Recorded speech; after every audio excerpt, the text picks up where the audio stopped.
Alright, hi guys, my name is Riccardo Vietri, and this is my first project. The essential question is, how has humanity's understanding of essential mathematical principles, as well as the golden ratio of probability, and as recent as cryptology, affected the physical world around us, and as well as the way we perceive and approach it?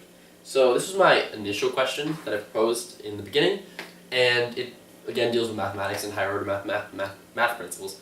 But what I plan to do in this one was to try to get rid of the bias.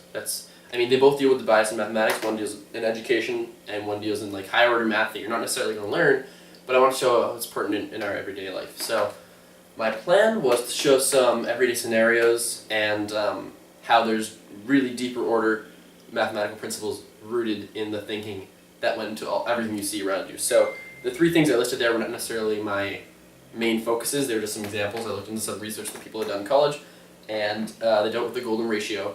The golden ratio, if you don't know it, it's this supposed ratio that is aesthetically pleasing. So whenever the Greeks or the Romans built ancient buildings like temples, they built it in this, what we see now is this ratio that's very common, but we don't know if they built it with that intention in mind.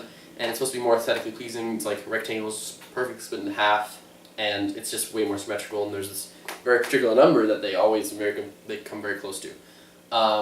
You don't necessarily have to know that. I don't necessarily have to talk about that.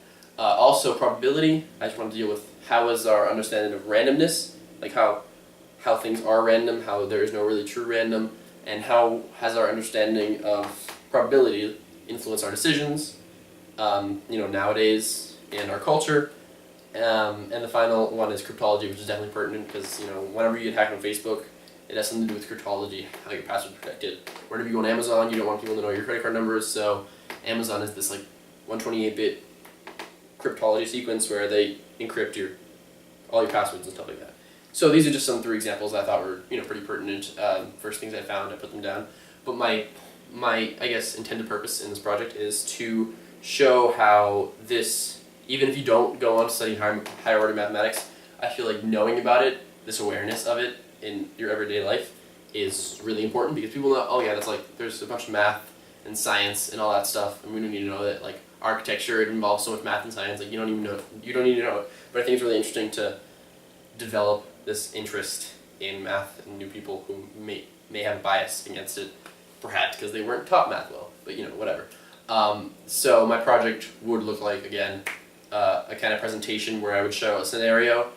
Say you're visiting Greece and you see a building, and then you see another building, and you're like, why does the Temple of Athens look like the Temple in Sparta? Like, why do they all look the same? Why do they all look like that? And why have we still been using that kind of their shapes, their columns and stuff? And I could talk about the golden ratio. I could talk about like how all this is supposed to be aesthetically pleasing, and then why is it aesthetically pleasing?